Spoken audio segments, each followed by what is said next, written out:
Greetings everyone. Thank you so much for joining me for our last video in Module 4, which provides an introduction to survey research. So in this particular video, I am going to take you guys through a bit of a tutorial about writing good survey questions. Okay, so let's go ahead and get started. Okay. So what I'm going to do for this tutorial is I'm going to show you some example questions that we might include in our survey, measuring self-concept clarity in individuals interested in joining a sorority and individuals not interested in joining a sorority. So I'm going to show you a particular item that is problematic, and I'm also going to talk about how to fix that item. Okay, so let's suppose that one of the questions we chose or that we created was belonging to a Greek organization increases my chances of being successful, right? So based on the title of the slide, I'm sure you've concluded, right, that the problem with this question is vague, unclear, or confusing wording, right? So what word in this particular question do you think is vague or unclear? Okay, so if you said successful, you are correct. Okay, so better items that more clearly define successful for our respondent might include belonging to a Greek organization increases my chances of graduating with honors. Okay, so that's an indice of academic success. We could also talk about maybe social or relational success. So I will make more friends if I join a fraternity or sorority, right? So both of these questions attempt to capture potential ways that joining a sorority or Greek organization might help you satisfy your particular objectives that you want to achieve while in college. Okay, another really important thing that you will want to avoid is unfortunately something that is really common in just about every survey that you see on the news, and that is the double-barreled question. So what does that mean? Well, let me give you an example, right? So let's look at this item. Joining a fraternity or sorority will help me meet my academic goals and meet others with similar goals. Right? So keep in mind, right? We are using a scale to measure our measure participants' responses, right? So if they have to answer, yes or no, if it was a forced choice scale, or their agreement with a statement from 1 to 7 or 1 to 5 or what have you on a Likert scale, they can only give one response, right? So what if they believe that joining a Greek organization will help them meet others with similar goals, right? But they don't believe joining a Greek organization will help them meet their academic goals. Well, if they have a yes answer to one of the components of the question and a no answer to the other component, then how do they accurately convey their response, right? So an improvement would be to ask two separate questions. Joining a Greek organization will help me meet my academic goals. Do you agree? And joining a Greek organization will help me meet others with similar goals. Do you agree? On a scale from 1 to 5 or whatever. Okay, and this is true of certainly of scientific writing, and really any time that you write something, is that you want to avoid jargon or terminology that might be unfamiliar to your respondents or your audience. Okay, so rushing a sorority will help me make friends, right? So those of you who have joined Greek organizations or maybe seen movies about Greek organizations, people in fraternities and sororities, you might know what rushing a sorority means. But there might be some of your respondents that have no idea, right? So a better option would be going through the sorority selection process will help me make friends, right? Because then you've clearly defined all of your terms for your respondents. On a related note, avoid unnecessarily complex language, right? So, and I just want to be clear, I did not write this question, and this question does not reflect my beliefs at all on the subject, but it's just an example question. Fraternities and sororities are for obtuse students who distinctly lack erudite qualities. Right? So that's a lot of big words. So a better item, again, I'm not endorsing this item, might be fraternities and sororities are for simple-minded students who lack intellectual qualities. Right? Again, not saying this is true in the slightest, but it is a clearer question. Right? Okay, we also want to avoid something called response set bias. Okay, so response set bias or response set is when questions are phrased in such a way that participants with a positive view of Greek life will agree with the statements, right? Whereas someone with a negative view of Greek life will disagree with the statements, right?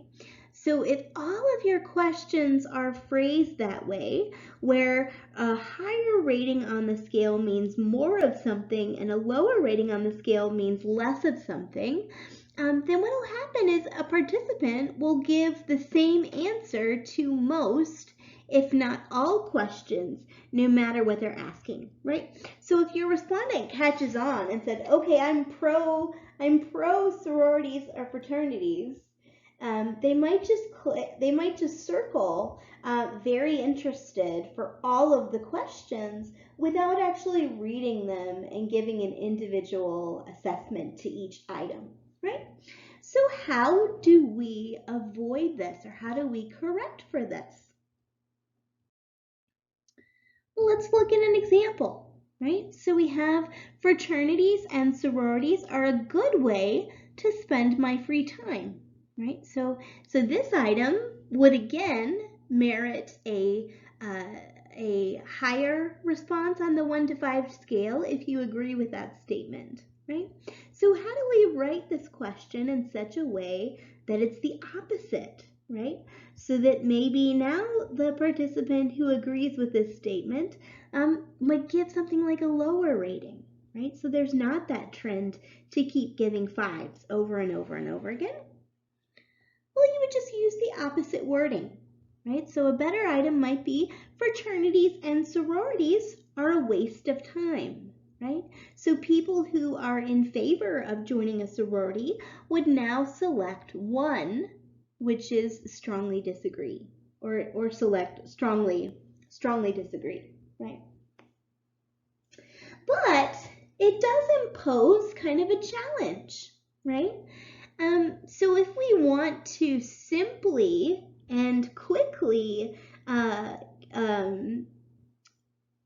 sum up a participant's responses, right, to get a score, and we want the score to be simple to interpret, so we want a higher number to mean that our respondent exhibits more of the trait, or that a higher score would indicate that our respondent is in favor of joining a sorority. Then doing this opposite question here might make that harder. But fortunately, there's an easy way to fix that, right? So the standard measurement that we have, right, with our Likert scale is that a 5 is equal to strongly agree, a 4 is equal to agree, a 3 is equal to neither agree or disagree, a 2 is equal to disagree, and a 1 is equal to strongly disagree, right? So if we want a higher number to indicate a positive view of sororities, all we would have to do is reverse that, right? So now if a respondent strongly disagrees with the statement, that means they're higher in our trait, right? That means that they have more of our construct, or they're more likely to join a sorority. So what we could do is something called reverse coding, right? So now for this particular item, a 5 would be equal to strongly disagree. A 4 would be equal to disagree. A 3 would be neither agree or disagree. A 2 would be agree, and a 1 would be strongly agree, right? Because if you strongly agree or agree that fraternities and sororities are a waste of time, then you're going to be lower on our trait or construct that we're measuring. Okay. Another thing that you want to avoid is double negatives or naysaying, right? So you don't want to just add a not in there, right? So our original question was trying to assess whether our respondent believes that fraternities and sororities are a good way to spend their time, right? So we wouldn't want to write a question that was something like, not joining a sorority is not a waste of time, right? Not joining a sorority is not a waste of time. Or, for example, if we were measuring whether our respondent believes that that they will make friends by joining a sorority, right? Then an item like not joining a sorority will not help me make friends, right? So that's called naysaying, is when we have double negatives in there, which are confusing or difficult to answer, right? So not joining a sorority will not help me make friends, right? That's very confusing, right? So we would want to phrase it like, joining a sorority will help me make friends, or joining a sorority will not help me make friends, right? Rather than having the double negative in there, okay? Okay. So I just wanted to show you again the reverse coding. So again, fraternities and sororities are a waste of time. In our original set of values, 1 equals strongly disagree, right? But if we were to do the reverse coding, now a 5 would be strongly disagree, right? So essentially what we're measuring with the numeric values is the degree to which our respondent possesses the trait we're measuring, or the degree to which our respondent wants to join a sorority, right?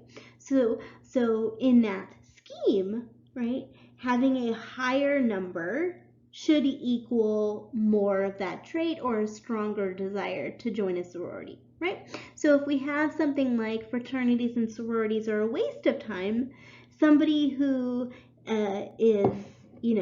who is interested in joining a sorority would show a lot of disagreement to that statement. So the option to disagree or strongly disagree should be linked with a higher numerical value. Okay? Alrighty, so now that I've gone through a couple of examples of potential survey questions and how to improve them, I'm going to talk about some other things that you might want to be aware of if you're writing or evaluating survey questions. Okay, one thing you want to avoid is something called a loaded question. So there are basically two defining features of a loaded question. So a loaded question, number one, is going to attempt to constrain your respondents or force them to respond in a particular way. Okay, so loaded questions are going to kind of try to lead your respondents to a particular answer rather than asking them about their actual opinion.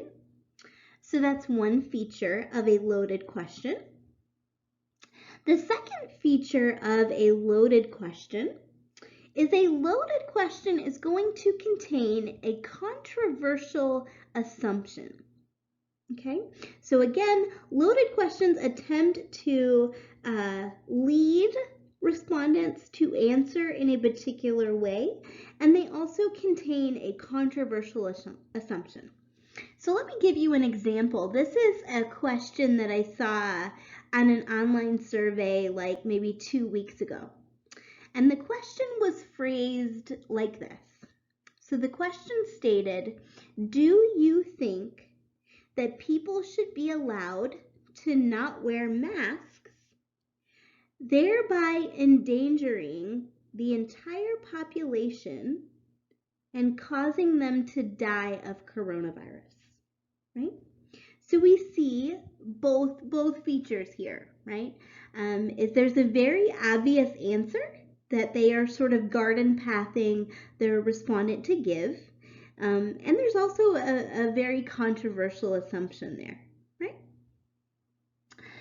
So those are loaded questions, and something related that we want to avoid is the use of inflammatory language, right? So what do I mean by inflammatory language? I mean language that is likely to incite a lot of negative emotions, okay? So for example, a question like, do you think loud, obnoxious people should be allowed to talk on their cell phone when riding an elevator, right? So again, obviously the inflammatory words there would be loud and obnoxious, right? So, or any other descriptor that you might see, loud, obnoxious, rude, lazy, anything like that, anything that is likely to incite a lot of negative emotions. Something else we want to avoid is making particular assumptions about what our participant knows or how our participant behaves. So a lot of the worst survey questions make the faulty assumption that their respondent has access to the same knowledge that they do. Right? So maybe you are conducting a survey about respondents' opinions regarding gun violence, right? So as a psychology major, you might want to ask them, do you think that the biopsychosocial model is the best way to explain gun violence, right? Very good question, right? But it's very, very unlikely that anyone who is not a psychology major or someone with extensive knowledge of psychology, it's likely that they will not know what that is. So you definitely want to avoid assuming that your respondent has access to knowledge. You'd also want to avoid saying or asking things like, what did you think of Joe Biden's speech, or what do you think of his views about this issue, right? Because again, your respondent might not be aware of what Joe Biden's position is or what he said in a particular speech. Okay. These next two might seem fairly obvious to you, but one of the other sort of hallmarks of a bad survey is just kind of carelessness. So for example, you want to make sure that whatever question you ask on your survey is going to have the appropriate response categories if you are using close-ended questions, right? So for example, if you are trying to evaluate how frequently someone engages in a behavior, right? So I feel sad, right? If you want to know or if you want to know maybe how much, let's think about maybe how often do you watch television? Right? So if that's your question, and then your response categories are a 5-point scale that ranges from strongly disagree to strongly agree, right? Then your respondent isn't going to be able to answer that question in a meaningful way. So you want to make sure that whatever question you're asking, if it's a closed-ended question, you include the appropriate response scale.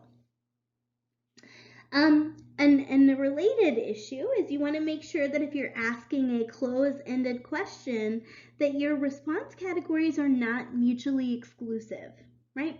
So let's say you're doing a survey of driving behavior, and you want to ask people how much money they spend on gas per week, right?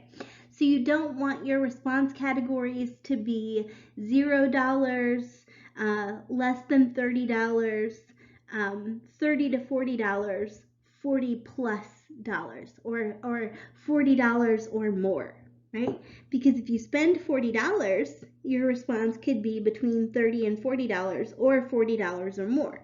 So you want to make sure to have response categories that are clearly delineated categories where there's no overlapping. Okay. The last thing you want to avoid, which I think I've talked about this before, is something called determinism.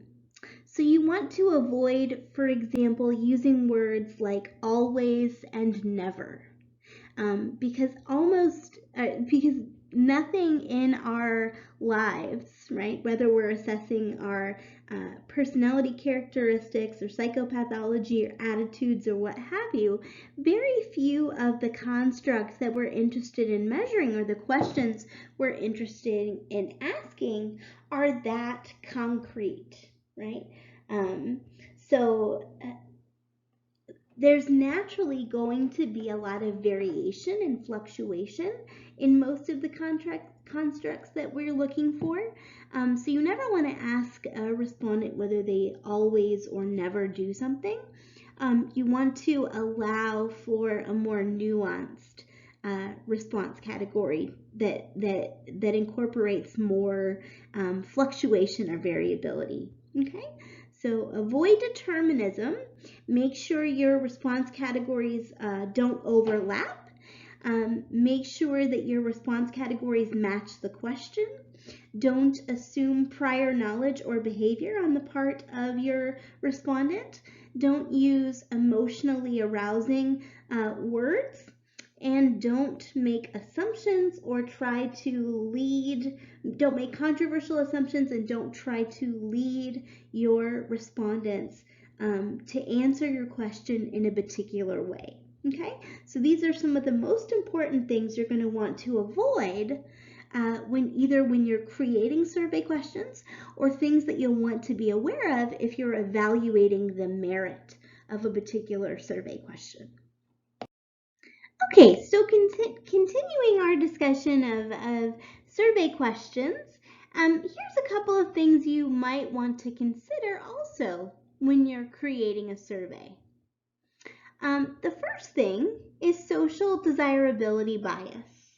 So social desirability bias occurs when a respondent is driven to give a response that is socially acceptable or will protect them from the possibility of judgment on the part of the experimenter or on the part of anyone reading his or her response, right?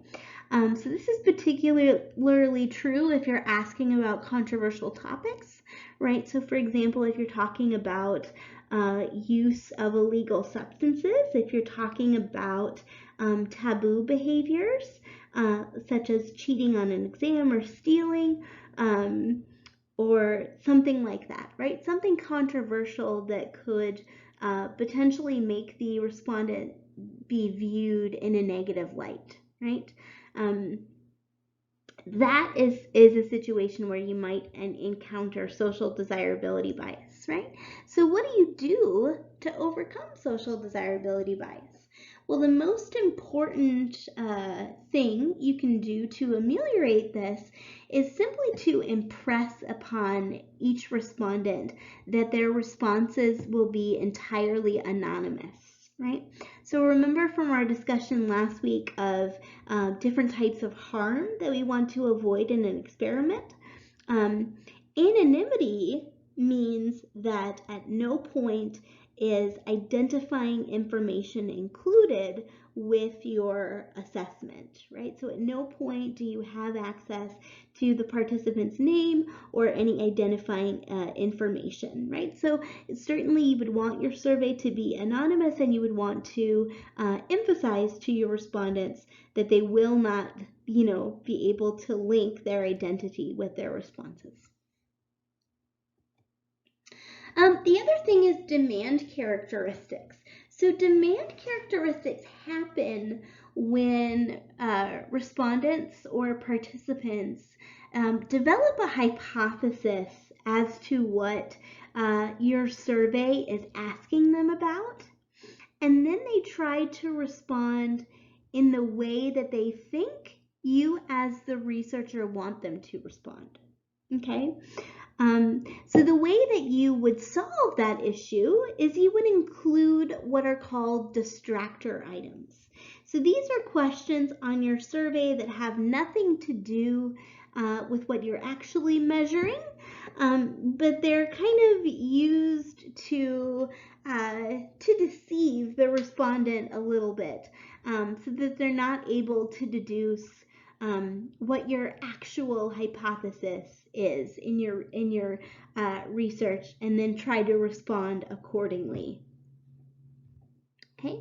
The other thing you want to consider, particularly when administering your surveys, is response rate, right? So that's one of the biggest challenges in survey research, is we can send out, mail out or electronically send out thousands and thousands of surveys, but chances are only 30 to 40% of our respondents are actually going to return them. So one of the things we have to consider is, how are we going to administer the survey? Are we going to do it over the phone or in person, on social media, via email, okay, to get the highest response rate? And we also have to consider the potential biases that might develop as a result of our response rate, right? So for example, if you conduct your survey on the phone from the hours of 9 a.m. to 5 a.m., chances are the people that answer the phone and do your survey might all be retired people, or people who are out of the professional work sector, and so their responses might be very different from other proportions of the population, right? So your sample might not be representative. Similarly, if you conduct your survey over social media, you might be more likely to get responses from people between the ages of 18 and 24, because that's the demographic that is most comfortable with social media, right? So you might get a lot of young people's perspectives, but not necessarily get a true representative sample of people with from a variety of age groups. Okay. Okay, so I'm just going to go back to distractor items really quick. Again, these are questions that we include in a survey scale to purposefully mislead participants as to the true purpose of our scale, right? So for example, being a member of Student Government Association will help me improve my leadership skills, or joining a sports team is a good way to meet new people on campus, right?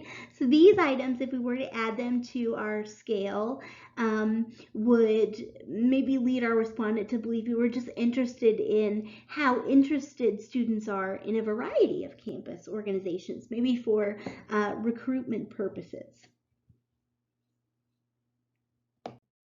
Okay, so the last thing I want to show you is the actual results and how we might write those up if we were preparing a manuscript or something like that. So as it turns out, there is a statistically significant positive correlation between one's self-concept clarity and their attitude toward Greek organizations, right? So our Pearson R is 0.64, which is quite a strong correlation. And we interpret based on those statistics that those who have a higher self-concept clarity tend to have more of a positive attitude toward Greek organizations. Okay, so I hope this video was helpful. It'll be especially important for you to watch this video before Thursday's lab. So I look forward to seeing all of you then, and I hope you have a wonderful week.